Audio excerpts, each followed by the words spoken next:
मुरली अमृत की धारा है धारा, जो देती दुखों से किनारा। मुरली अमृत की धारा है धारा, जो देती दुखों से किनारा। भूले जीवन में हो जाए शिव बाबा मुरली में समझाए। भूले जीवन में हो जाए शिव बाबा। ओम शांति। आज की तारीख है 4/9/2024 के बाबा के साकार महावाक्य। मीठे बच्चे, तुम बेहद के बाप पास आए हो, विकारी से निर्विकारी बनने, इसलिए तुम्हारे में कोई भी भूत नहीं होना चाहिए। बाबा ने प्रश्न पूछा, बाप अभी तुम्हें ऐसी कौन सी पढ़ाई पढ़ाते हैं जो सारे कल्प में नहीं पढ़ाई जाती? बाबा ने उत्तर दिया, नई राजधानी स्थापन करने की पढ़ाई, मनुष्यों को राजाई पद देने की पढ़ाई इस समय सुप्रीम बाप ही पढ़ाते हैं। यह नई पढ़ाई सारे कल्प में नहीं पढ़ाई जाती। इसी पढ़ाई से सतयुगी राजधानी स्थापन हो रही है। ओम शांति। यह तो बच्चे जानते हैं, हम आत्मा हैं, ना कि शरीर। इनको कहा जाता है देही अभिमानी। मनुष्य सब हैं देह अभिमानी। यह है ही पाप आत्माओं की दुनिया अथवा विकारी दुनिया। रावण राज्य है, सतयुग पास्ट हो गया है, वहाँ सब निर्विकारी रहते थे। बच्चे जानते हैं, हम ही पवित्र देवी देवता थे जो 84 जन्मों के बाद फिर पतित बने हैं। सब तो 84 जन्म नहीं लेते हैं। भारतवासी ही देवी देवता थे जिन्होंने 82, 83, 84 जन्म लिए हैं, वहीं पतित बने हैं। भारत ही अविनाशी खंड गाया हुआ है। जब भारत में लक्ष्मी नारायण का राज्य था, तब इसे नई दुनिया, नया भारत कहा जाता था। अभी है पुरानी दुनिया, पुराना भारत। वह तो संपूर्ण निर्विकारी थे, कोई विकार नहीं थे। वह देवताएं ही 84 जन्म ले अभी पतित बने हैं। काम का भूत, क्रोध का भूत, लोभ का भूत, ये सब कड़े भूत हैं। इनमें मुख्य है देह अभिमान का भूत। रावण का राज्य है ना, यह रावण है भारत का आधा कल्प का दुश्मन। जब मनुष्य में 5 विकार प्रवेश करते हैं, इन देवताओं में ये भूत नहीं थे। फिर पुनर्जन्म लेते लेते इनकी आत्मा भी विकारों में आ गई। तुम जानते हो, हम जब देवी देवता थे तो कोई भी विकार का भूत नहीं था। सतयुग त्रेता को कहा जाता है राम राज्य, द्वापर कलयुग को कहा जाता है रावण राज्य। यहाँ हर एक नर नारी में 5 विकार, द्वापर से कलयुग तक 5 विकार चलते हैं। अब तुम पुरुषोत्तम संगम युग पर बैठे हो, बेहद के बाप के पास आए हो, विकारी से निर्विकारी बनने के लिए। निर्विकारी बन, अगर कोई विकार में गिरते हैं तो बाबा लिखते हैं, तुमने काला मुंह किया, अब गोरा मुंह होना मुश्किल है।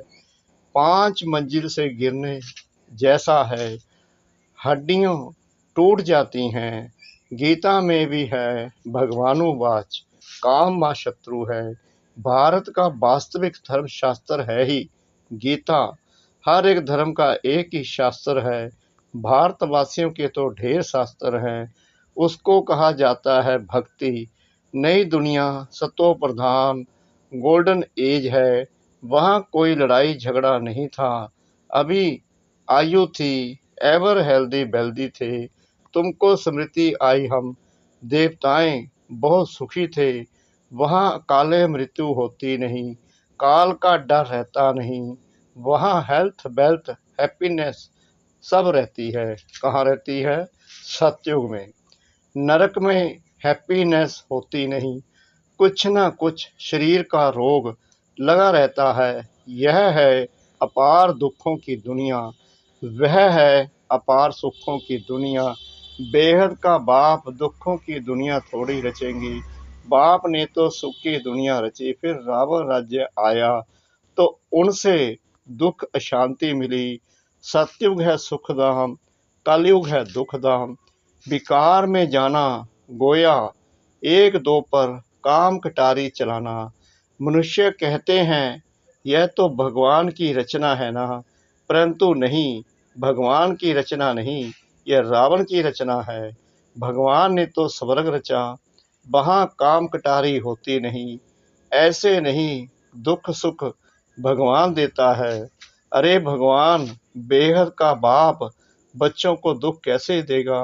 वह तो कहते हैं मैं सुख का बरसा देता हूँ। फिर आधा कल्प के बाद रावण श्रापित करते हैं। सतयुग में तो अथाह सुख थे, माला माल थे। एक ही सोमनाथ के मंदिर में कितने हीरे जवाहरात थे। भारत कितना सॉल्वेंट था, अभी तो इनसॉल्वेंट है। सतयुग में 100% सॉल्वेंट, कलयुग में 100% इनसॉल्वेंट। यह खेल बना हुआ है। अभी है आयरन एज, खाद पड़ते पड़ते बिल्कुल तमो प्रधान बन गए हैं। कितना दुख है। यह एरोप्लेन आदि भी 100 वर्ष में बने हैं।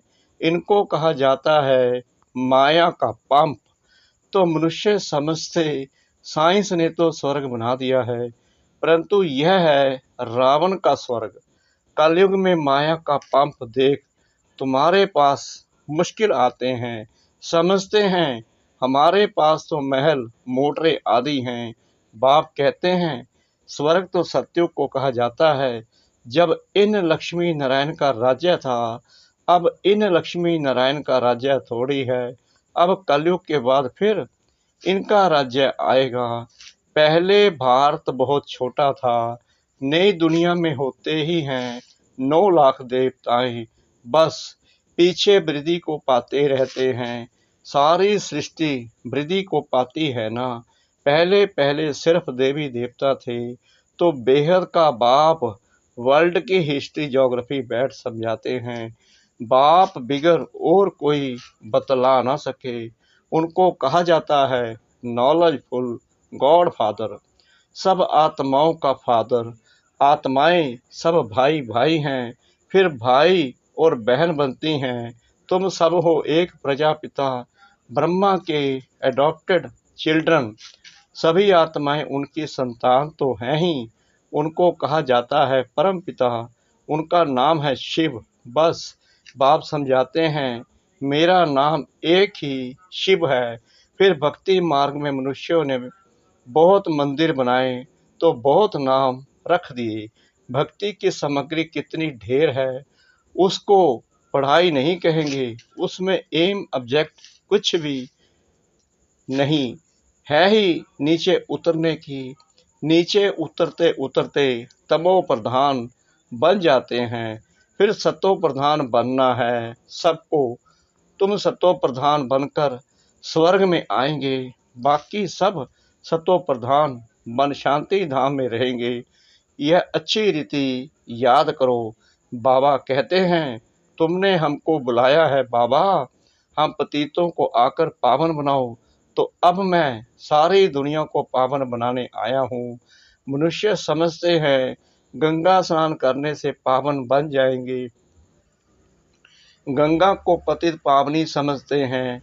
कुएं से पानी निकला उसको भी गंगा का पानी समझ स्नान करते हैं। गुप्त गंगा समझते हैं। तीर्थ यात्रा पर व कोई पहाड़ी पर जाएंगे उसको भी गुप्त गंगा कहेंगे। उसको कहा जाता है झूठ, गॉड इज ट्रुथ कहा जाता है। बाकी रावण राज्य में सब हैं झूठ बोलने वाले। गॉड फादर ही सचखंड स्थापन करते हैं। वहाँ झूठ की बात नहीं होती। देवताओं को भोग भी शुद्ध लगाते हैं। अभी तो है आसुरी राज्य, सत्युग त्रेता में है ईश्वरीय राज्य है, जो अब स्थापन हो रहा है। ईश्वर ही आकर सबको पावन बनाते हैं। देवताओं में कोई विकार होता नहीं, यथा राजा रानी तथा प्रजा सब पवित्र होते हैं। यहाँ सब हैं पापी, कामी, क्रोधी। नई दुनिया को स्वर्ग और इसको नरक कहा जाता है। नरक को स्वर्ग बाप के सिवाय कोई बना ना सके। यहाँ सब हैं नरकवासी पतित, सत्युग में है पावन। वहाँ ऐसे नहीं कहेंगे कि हम पतित से पावन होने के लिए स्नान करने जाते हैं। यह वैरायटी मनुष्य सृष्टि रूपी झाड़ है, बीज रूप है भगवान। वहीं रचना रचते हैं, पहले पहले रचते हैं देवी देवताओं को, फिर वृद्धि को पाते पाते इतने धर्म हो जाते हैं। पहले एक धर्म एक राज्य था, सुख ही सुख था। मनुष्य चाहते भी हैं विश्व में शांति हो, वह अभी तुम स्थापन कर रहे हो।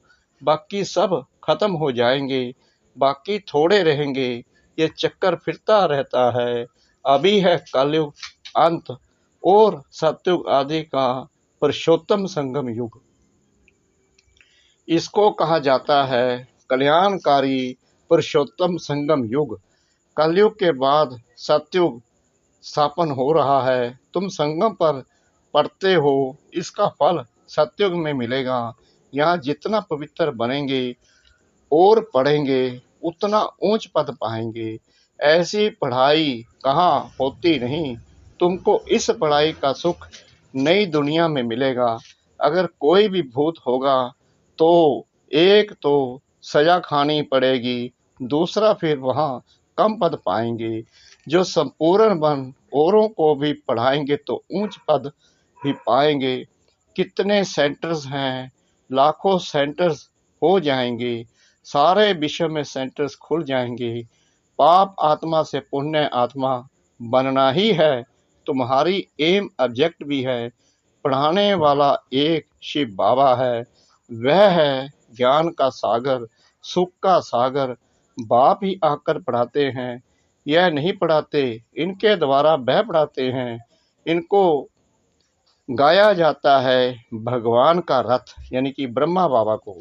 भाग्यशाली रथ, तुमको कितना पद्मा पद्म भाग्यशाली बनाते हैं। तुम बहुत साहूकार बनते हो, कभी भी बीमार नहीं पड़ते। हेल्थ वेल्थ हैप्पीनेस सब मिल जाता है। यहाँ भल धन है परंतु बीमारियाँ आदि हैं, वह हैप्पीनेस रह न सके। कुछ ना कुछ दुख रहता है। उनका तो नाम ही है सुख धाम, यानी स्वर्ग का। स्वर्ग पैराडाइज, इन लक्ष्मी नारायण को यह राज्य किसने दिया, यह कोई भी नहीं जानते। यह भारत में रहते थे, विश्व के मालिक थे, कोई पार्टीशन आदि नहीं था।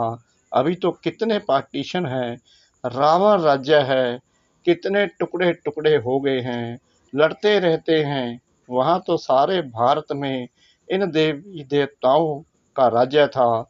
वहाँ वजीर आदि होते नहीं। यहाँ तो वजीर देखो कितने हैं, क्योंकि बेअक्ल हैं। तो वजीर भी ऐसे ही तमो प्रधान पतित हैं। पतित को पतित मिले, कर कर लंबे हाथ, कंगाल बनते जाते हैं, कर्जा उठाते जाते हैं। सतयुग में तो अनाज फल आदि बहुत स्वादिष्ट होते हैं। तुम वहाँ जाकर सब अनुभव करके आते हो। सूक्ष्म वतन में भी जाते हो तो स्वर्ग में भी जाते हो। बाप कहते हैं सृष्टि चक्कर कैसे फिरता है। पहले भारत में एक ही देवी देवता धर्म था, दूसरा कोई धर्म नहीं था। फिर द्वापर में रावण राज्य शुरू होता है। अभी है विकारी दुनिया, फिर तुम पवित्र बन निर्विकारी देवता बनते हो।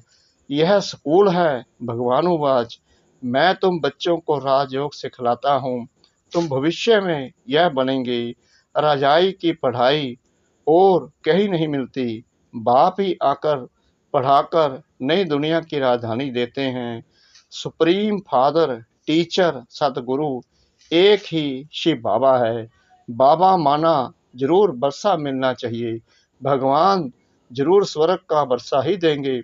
रावण जिसको हर वर्ष जलाते हैं, यह है भारत का नंबर 1 दुश्मन। रावण ने कैसा असुर बना दिया है। इनका राज्य 2500 वर्ष चलता है।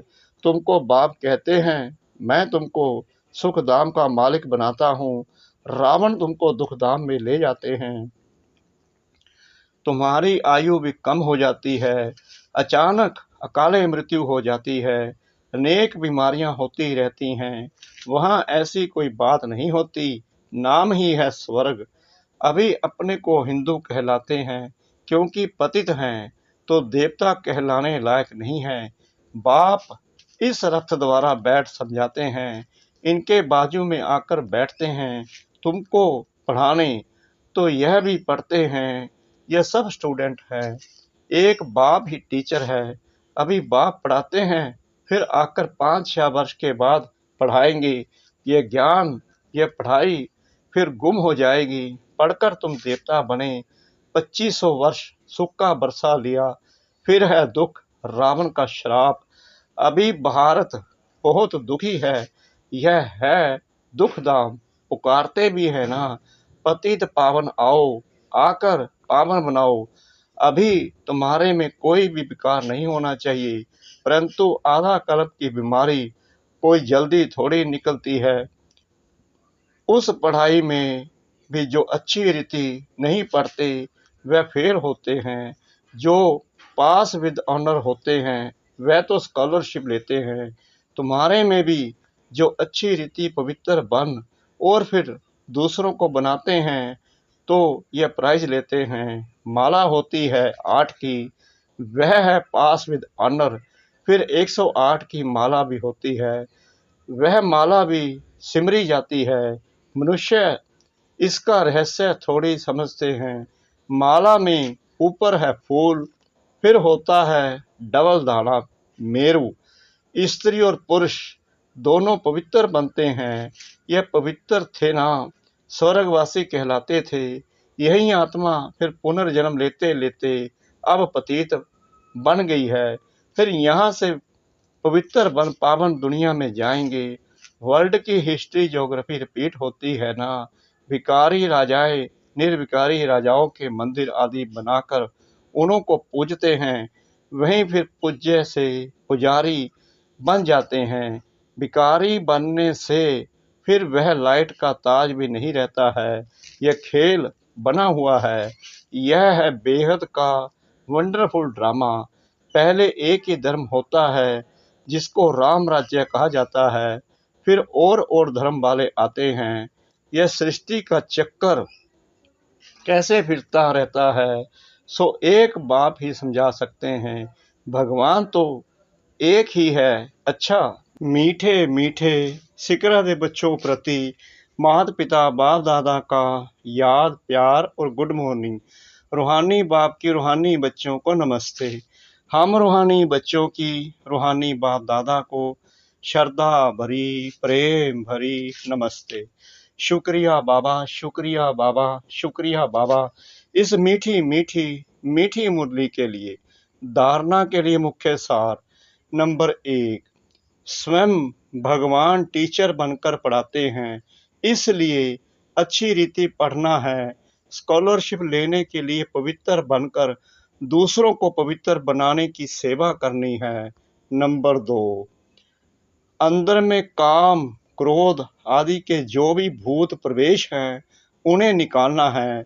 एम ऑब्जेक्ट को सामने रखकर पुरुषार्थ करना है। वरदान सतगुरु परमपिता परमात्मा जी का। माया की छतर छाया से निकल याद की छतर छाया में रहने वाले बेफिक्र बादशाह भव, जो सदा बाप के याद की छतर छाया के नीचे रहते हैं, वो स्वयं को सदा सेफ अनुभव करते हैं। माया की छाया से बचने का साधन है बाप की छतर छाया। छतर छाया में रहने वाले सदा बेफिक्र बादशाह होंगे। अगर कोई फिक्र है तो खुशी गुम हो जाती है। खुशी गुम हुई, कमजोर हुए तो माया की छाया का प्रभाव पड़ जाता है, क्योंकि कमजोरी ही माया का आह्वान करती है। माया की छाया स्वप्न में भी पड़ गई तो बहुत परेशान कर देगी। इसलिए सदा छत्र छाया के नीचे रहो। स्लोगन: समझ के स्क्रू ड्राइवर से अलबेलेपन के लूज स्क्रू को टाइट कर सदा अलर्ट रहो। समझ के स्क्रू ड्राइवर से अलबेलेपन के लूज स्क्रू को टाइट कर सदा अलर्ट रहो। ओम शांति।